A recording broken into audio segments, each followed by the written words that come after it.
Vamos embora. Então, veja, nós vimos na prática, e todos vocês já tiveram uma prática de tronco encefálico, o seguinte, que o tronco encefálico é uma estrutura que compõe o encéfalo. O encéfalo é formado de tronco cefálico, cerebelo e cérebro. Então, o tronco cefálico, uma estrutura central. Observem também que ele forma o soalho do quarto ventrículo, enquanto o cerebelo forma o teto do quarto ventrículo. Isso, inicialmente, gera uma dúvida. Professor, como é soalho e teto? Se eles estão um atrás e um na frente? Porque esses são termos que derivam da embriologia, em que a posição da cabeça está, né, para baixo, em que o tronco cefálico forma o chão e o soalho, de fato, forma o teto. Então, o quarto ventrículo é formado por essas duas estruturas. Veja que, passando o tronco cefálico, nós temos o aqueduto cerebral, que comunica o terceiro com o quarto ventrículo. E o líquor, que está no interior do quarto ventrículo, produzido ali ou produzido acima dele nos outros ventrículos, escoa por meio de dois recessos nas laterais ou um recesso ao centro. São chamados, respectivamente, de recessos laterais e recesso mediano. Os laterais são pareados e o mediano ímpar. Perfeito. Então, nós observamos isso aqui. Veja que de cima a baixo o tronco encefálico é dividido em mesencéfalo, ponte e bulbo. O tronco encefálico se estende do diencéfalo até o forame magno e dividido, como já mencionei para vocês, em mesencéfalo, ponte e bulbo. Ótimo. Vamos adiante. Olhando externamente, né, nós estamos fazendo igual a medula, olhando a macroscopia, olhando por fora o tronco encefálico. Nós temos dois sulcos. Deixa eu voltar aqui. Nós temos dois sulcos que separam os três segmentos do tronco encefálico. Bora lá. Entre o bulbo e a ponte existe esse sulco aqui. Deixa eu colocar um cursor.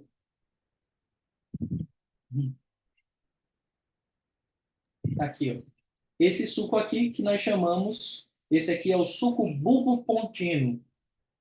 O que é o sulco bulbo-pontino? É o sulco que separa, tá aqui, é o sulco que separa o bulbo da ponte.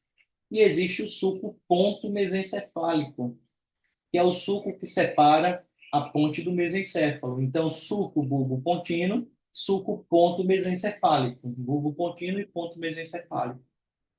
São as estruturas que separam os três segmentos do tronco encefálico. Beleza. Vamos falar agora de cada um dos elementos, né, do bulbo, da ponte e do mesencéfalo. Olhando pela frente, o bulbo na região anterior, na vista anterior, para ser mais organizado aqui, veja que nós temos uma fissura mediana anterior, representada no 1. Lateralmente à fissura mediana anterior, nós temos pirâmides bulbares. E um pouco mais lateral, nós temos as olivas. Então, a fissura mediana anterior, de medial para lateral, pirâmide bulbar, oliva. Se a gente seguir a fissura mediana anterior de cima a baixo, ela toca em duas outras estruturas. Abaixo, na decussação das pirâmides, e acima, no forame cego. No forame cego entram vários vasos para nutrir profundamente o tronco encefálico, e na decussação das pirâmides nós temos o cruzamento dos neurônios motores superiores, ou o cruzamento do trato córtico-espinal. Tá? Então, mais uma vez, fissura mediana anterior, forame cego, decussação das pirâmides de um lado e do outro, pirâmide bulbar, oliva de um lado e do outro. Antes da oliva, sulco lateral anterior, por trás da oliva, sulco lateral posterior. Para quem ficou na prática comigo, eu também disse que poderíamos chamar isso aqui de sulco pré-olivar ou pós-olivar. Tá? O pré à frente e o pós atrás. Perfeito. Por fim, aqui o sulco bulbo-pontino separando o bulbo da ponte que está acima. Veja que tem a emergência de vários nervos cranianos e que vocês, né, tiveram essa aula aqui comigo. Aqui a gente vê o abducente, aqui nós visualizamos também o facial e o vestíbulo coclear, mostrando o ponto de saída deles. O glossofaríngeo, o vago, acessório e hipoglosso são os nervos cranianos que partem né, dessa região entre a ponte e o bulbo. Vamos em frente. Vimos a região anterior, vimos todas as estruturas, vamos para a região posterior. Observe que, posteriormente, o bulbo é muito semelhante à medula cervical. Tem um sulco mediano posterior, tem o sulco lateral posterior e, entre os dois, o sulco intermédio posterior, dividindo essa região em um fascículo grácil e um fascículo cuneiforme. Medialmente, o grácil, lateralmente, o cuneiforme. Qual é a diferença entre os dois? Em termos de função, nenhuma. Tanto o fascículo grácil quanto o cuneiforme carregam informação de propriocepção consciente, estereognosia, que é a capacidade do indivíduo reconhecer algo sem a visão, somente com as mãos, tateando. Além dessa, a palestesia. E, além da palestesia, nós temos também o tato epicrítico, que é o tato fino. Porém, qual é a diferença entre o grácil e o cuneiforme? É o ponto do corpo em que eles trazem essa informação. O grácil traz a informação dos membros inferiores e da metade inferior do tronco. O cuneiforme traz a mesma informação da metade superior do tronco e dos membros superiores. Mas, em termos funcionais, são as mesmas informações que estão sendo conduzidas aqui. Observe também que, ao final do fascículo grácil cuneiforme, nós temos tubérculos com o mesmo nome. Tubérculo grácil, tubérculo cuneiforme. Medialmente o grácil, lateralmente o cuneiforme.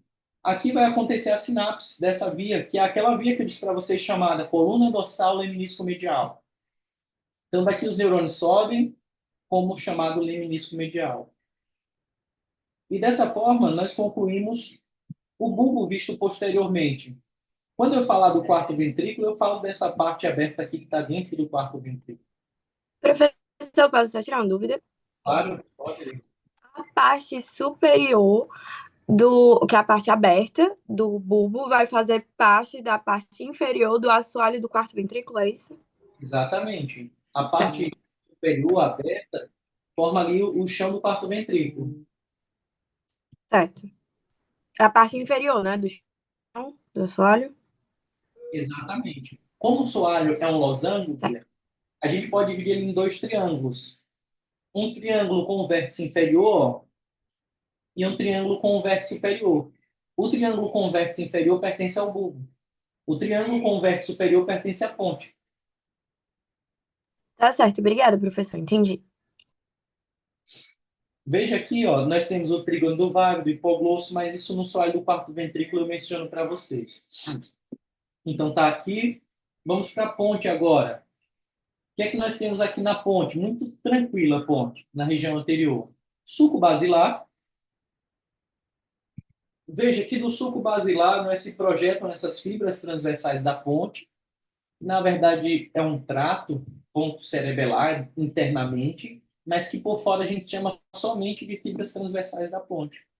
E eles convergem para formar o pedúnculo cerebelar médio. Cuidado com isso. Por quê? Na prática, eu vi vocês errando muito a ideia de pedúnculo cerebelar com pedúnculo cerebral. O cerebral não recebe nome, superior, médio e inferior. O cerebelar, sim. E veja, os pedúnculos cerebelares são três, porém, na região anterior do tronco cefálico, que nós estamos observando aqui agora, só dá para visualizar um, que é o pedúnculo cerebelar médio. Tá? Então, aqui, o pedúnculo cerebelar médio, veja que dele sai o quinto par de nervo craniano, que é o trigêmeo. Está aqui. Ó. Então, é isso que constitui a região anterior da ponte. Veja aqui agora que a ponte e o bulbo formam o soalho do quarto ventrículo. Aqui, ó, soalho do quarto ventrículo, o teto é formado pelo cerebelo. Olha o recesso mediano que nós falamos. E repleto de líquido. Aqui tem um plexo corióide, que é a estrutura que produz o líquido, que é formado de células ependimárias. Ó, tá? Então, isso a gente já conversou. Júlio, Oi, Sofia. pode repetir, por favor, essa parte do leminisco? Eu não entendo se é tipo uma continuação do grácil e do cuneiforme, por favor. Aqui você fala, quando eu falei dos tubérculos, Tem uma imagem que aparece o lemnisco.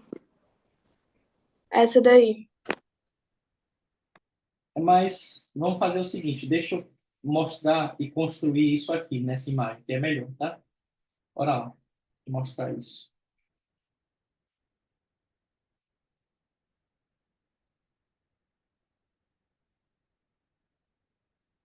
Ó, o que que acontece? O neurônio está subindo, é o neurônio que veio lá do gânglio da raiz dorsal, tá?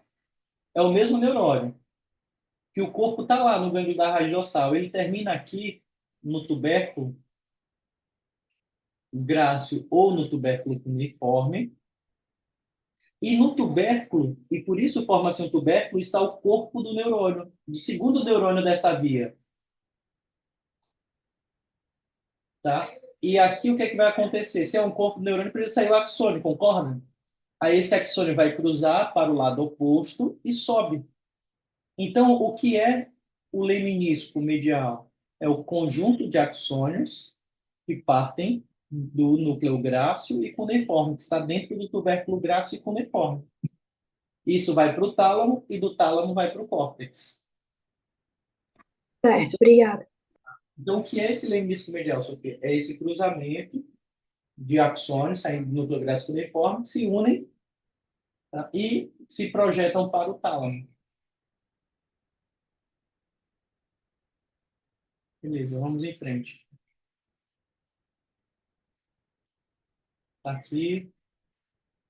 Falamos da região anterior da ponte. Estamos na região posterior da ponte. Então, veja o que é que nós temos aqui, pessoal. Na região posterior, tem o quarto ventrículo. Mas isso aqui é o soalho, é o chão. E a gente está olhando para o tronco cefálico. Margeando o quarto ventrículo, nós temos estruturas que conectam o cerebelo, tanto anatomicamente quanto funcionalmente, com o tronco encefálico. E essas estruturas nós chamamos pedúnculos cerebelares. Nós temos dois pedúnculos cerebelares superiores, dois pedúnculos cerebelares médios e dois pedúnculos cerebelares inferiores, que conectam o cerebelo com os três segmentos do tronco encefálico, que de cima a baixo são mesencéfalo, ponte e púbio. Nós já vimos isso. Então nós temos essa conexão, ou seja, o pedúnculo cerebelar superior conecta o cerebelo ao mesencéfalo. O pedúnculo cerebelar médio conecta o cerebelo à ponte. E, por fim, o pedúnculo cerebelar inferior conecta o cerebelo ao bulbo. E vejam que eles estão aqui às margens do quarto ventrículo. E a gente está visualizando isso.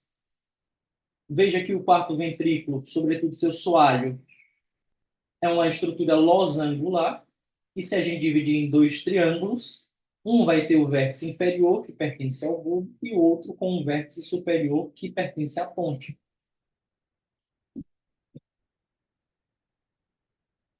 Observe o que é que nós temos aqui dentro do quarto ventrículo. Um sulco mediano do quarto ventrículo, tá? E diversas estruturas. Aqui algumas mais importantes. E aí só vocês vão saber qual foi o tom que o professor Vicente deu na aula, o que, que ele enfatizou para vocês. E eu estou aqui somente para tirar as dúvidas. Eu não acompanhei a aula ao vivo lá, presencial. Tá? Mas veja, tem várias estruturas que vocês precisam revisar e ver o que o professor enfatizou para vocês. Só uma dúvida, esse óbex, ele é o nome que se dá ao vértice? Inferior, do trígono inferior, isso mesmo. Perfeito. Do que está no bulbo, né? Querem Obrigada. perguntar mais alguma coisa por nada? Querem perguntar mais alguma coisa disso aqui? Querem perguntar? Professor, Oi. não é exatamente isso, mas está nessa aula, um negócio que o senhor já falou, sobre a questão de. Cara, que me fugiu a palavra agora. Mas não tem o líquor, né? Aí tem os forames. Eu queria saber o líquor vai de onde para onde, através de quais forames? Não tem um forame lateral? Isso, recesso lateral. Recesso. O que é que acontece? O líquor é produzido em todos os ventrículos. nos ventrículos laterais que estão no telencéfalo, no terceiro ventrículo que está no diencéfalo e no quarto ventrículo que está entre o tronco encefálico e o cerebelo. Então, todos os ventrículos produzem líquido. Dos ventrículos laterais para o terceiro, existe um forame, que nós chamamos de forame interventricular, comunica. Então, vem escoando de cima para baixo. Do terceiro para o quarto, o aqueduto cerebral. E quando chega aqui no quarto ventrículo, nós temos 3 recessos. O lateral, de cada lado, um lateral à direita e um lateral à esquerda, e um mediano. Então, daqui, esse líquido vai escoar para o espaço subaracnoide. Mas lembra, tá? Isso é um tema de uma aula que vocês ainda vão ter, que é a aula de vascularização do sistema nervoso e líquido. Tá? Então, essa é uma aula que vocês vão ter. Aí tem 2 perguntas aqui, a da Amanda e do Alexandre. O Alexandre pergunta: professor, o locus ceruleus produz dopamina? Não, o locus ceruleus é um núcleo que produz noradrenalina. É um núcleo que é noradrenérgico. É importante para a aprendizagem, é importante para a micção, é importante para o sono, tá bom? Então, são estruturas, é uma estrutura que participa desses 3 exemplos que eu dei para vocês: aprendizagem, sono, micção. Vamos em frente. Mas, isso, exatamente. A Melissa colocou aqui que é na substância negra a dopamina, e é isso mesmo, dopamina na substância negra. Bota ela aqui para ela participar. Aqui já está aprendendo desde cedo, ó, para participar das aulas com vocês. Para aprender neuro logo cedo. Deixa eu ver aqui, tem pergunta. O locus ceruleus é o principal do sono REM. O locus ceruleus participa efetivamente do sono REM, extremamente importante. Obrigado, pessoal. Pessoal falando. E aqui é a pergunta da Juliana. Então, dentro dos ventrículos tem o plexo corióide que produz o líquido. Exatamente, Juliana. Tanto o plexo corióide quanto a própria parede dos ventrículos, que é revestido por células ependimárias, produz líquido, tá bom? Estou vendo aqui vocês dizendo que ela precisa começar a estudar neurofisiologia agora. Beleza. Vamos em frente para a gente aproveitar o resto do sábado aí. Beleza, deixa eu ver o que mais. Mais alguma dúvida desse soalho do quarto ventrículo, pessoal? Mais alguma dúvida? Nenhuma? Beleza, ótimo. Agora chegamos ao mesencéfalo. Chegamos ao mesencéfalo, a última parte do tronco encefálico. Então, o que é que nós temos aqui no mesencéfalo? Veja, se a gente olhar assim por fora, visto medialmente, na verdade, o pedúnculo é a região da frente anterior e a região posterior ao teto. E entre os dois existe o chamado tegmento. Então, se a gente cortar esse mesencéfalo, veja que da frente para trás tem os pedúnculos, que constituem aquilo que é chamado de base, o tegmento, que é o meio, e a região posterior, que é onde estão os colículos, que é chamado teto.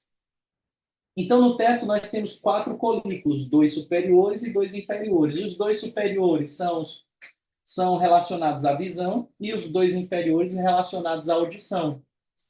Então, o teto mesencefálico desempenha um papel importante também na atenção, justamente por mediar informações de visão e audição.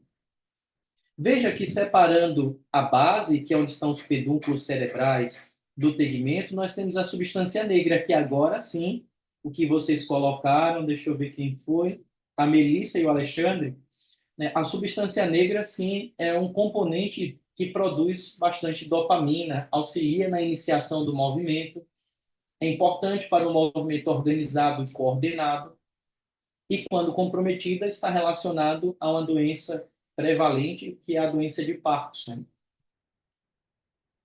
E se a gente olhar por fora, macroscopicamente, veja, posteriormente está aqui, ó, o mesencéfalo visto posteriormente. Colículos superiores relacionados à visão e colículos inferiores relacionados à audição.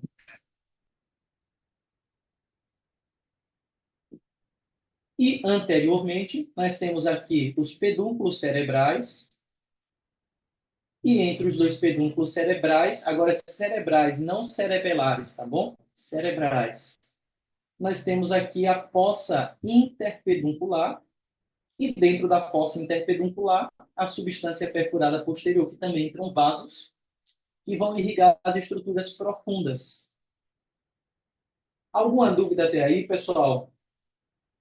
Vocês estão ficando cada vez mais quietos, vão cansando. Perguntem.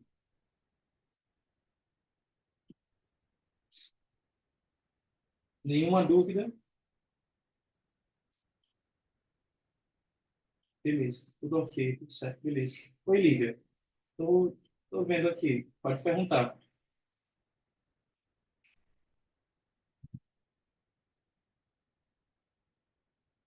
Vou sim, vou sim. O que é o SARA? Tem alguém escrevendo aqui na tela? Deixa eu só apagar aqui. O que é o SARA? Dentro do tronco encefálico, deixa eu ver aqui se tem na aula. Tá, olha aqui, ó. Dentro do tronco encefálico, nós temos diversos núcleos. Viu, Lívia? Alguns núcleos estão relacionados à formação dos nervos cranianos. Veja aqui, ó, vários. Cada um se dirigindo para um nervo craniano. Então, esse é um tipo de núcleo, que é chamado, né, de núcleo homólogo. Quando você abre o livro de neuroanatomia funcional, ali do Ângelo Machado, ele diz que são núcleos homólogos. São núcleos que vão formar os nervos cranianos que são homólogos àqueles nervos da medula espinal. E existem os núcleos que são próprios. E esses núcleos que são próprios, alguns deles em conjunto formam o SARA, que é o Sistema Ativador Reticular Ascendente. Deixa eu ver aqui se tem alguma imagem. Está aqui, ó. Então, constitui o SARA, que é o Sistema Ativador Reticular Ascendente. Então, o que é o SARA? É um conjunto de núcleos que os seus axônios se projetam em caráter ascendente, passando pelo tálamo até chegar ao córtex cerebral. Há algumas exceções para essa passagem no tálamo, mas não é o contingente que passa pelo tálamo. E está relacionado ao nosso nível de consciência. Então, esses núcleos que a gente mencionou que não estão vinculados aos nervos cranianos, Lívia, eles formam aquilo que é chamado de formação reticular, que são núcleos dispersos ali no tronco encefálico, gerando funções que são difusas e funções muito primitivas, como, por exemplo, a própria iniciação da marcha, o controle cardiovascular, o controle da respiração, o nível de consciência, a motivação, tá? E um conjunto desses neurônios da formação reticular, a parte mais alta que está ali no mesencéfalo, é o que nós chamamos de SARA. Ficou claro isso? Mais alguma pergunta, pessoal? Se vocês não tiverem, a gente finaliza aqui. Tem uma pergunta aqui. Professor, a única parte do encéfalo que tem relação direta com o movimento dos músculos esqueléticos é o cérebro? As outras são só para correção e planejamento? Não. Bora lá. Essa pergunta é interessante. Todo o encéfalo, sobretudo o tronco encefálico, parte do diencéfalo e o telencéfalo, participam do movimento voluntário. Como é um trato, esse trato sai do córtex, passa pelo diencéfalo, em seguida passa pelo tronco cefálico e se projeta para a medula. Então, em todas essas estruturas pelas quais o trato passa, são estruturas que estão vinculadas ao movimento voluntário. Tá claro isso? Que termina nos músculos estriados esqueléticos. Ficou claro isso ou não? Mas eu acredito que a sua pergunta, na verdade, a dúvida é outra. Onde inicia? E sim, onde inicia é no córtex cerebral. O movimento voluntário, ele tem início em neurônios que partem do córtex cerebral. Tá certo? Depois nós temos uma outra pergunta aqui. Professor, sobre os núcleos. A área tegmentar ventral também tem relação com o Parkinson por conter dopamina? ela também participa da fisiopatologia da doença de Parkinson, mas o que caracteriza a fisiopatologia da doença de Parkinson, o que caracteriza a doença é a destruição dos neurônios dopaminérgicos na substância negra. A área tegmentar ventral, que está mais medial à substância negra, que é a sua pergunta, ela vai estar relacionada principalmente à motivação e ela participa da fisiopatologia de outras doenças, como a depressão, como, por exemplo, a esquizofrenia. Exemplo, a diminuição da atividade da área tegmentar ventral é observada na depressão. A hiperatividade da área tegmentar ventral é observada na esquizofrenia. São dois extremos funcionais da área tegmentar ventral. E agora eu coloco o seguinte aqui, se eu poderia falar rapidamente do arco reflexo, posso. Existem vários reflexos, mas o arco reflexo ele é aquele componente básico da minha primeira aula, em que nós temos um estímulo, o estímulo gera um disparo no receptor, dependendo do tipo de estímulo. O receptor, né, faz a transdução dessa informação, desse estímulo, leva por uma via aferente e vai até a medula. E a medula, que é o centro integrador, dispara uma resposta que sai por um neurônio motor, uma via eferente, e vai terminar no músculo estriado esquelético. E aí, esse arco reflexo, ele pode ser de vários tipos. Ele pode ser um reflexo miotático, que vai terminar ali no músculo estriado esquelético. Ele pode ser um reflexo de retirada, que está relacionado a um estímulo doloroso. Ele pode ser um reflexo fotomotor relacionado à constrição da pupila. Mas o arco reflexo se resume a esses 5 componentes, tá bom? Bom, pessoal, e daqui para frente, então, aí tem uma pergunta a mais. Então, a própria medula já envia a resposta. Exatamente, por ser um reflexo, eu não recruto centros mais altos, porque o reflexo ele precisa de uma resposta rápida, imediata e geralmente de defesa. Então, eu não posso demorar para efetuar essa resposta. As estruturas subcorticais, como a medula, o tronco encefálico, eles mesmos disparam essas respostas. Então, não vou lá em cima, tá bom? Beleza. Bom, pessoal, então depois daqui nós teríamos aquela aula de sistema nervoso autônomo, que vocês vão olhar aquele quadrozinho que eu pedi para vocês olharem para responder as perguntas, e de nervos cranianos. Então, vou deixar esses últimos 30 minutos, não vou apresentar mais as aulas, tá? Já percebo que vocês estão mais cansados aí, eu vou ficar aqui para tirar dúvidas, se vocês quiserem tirar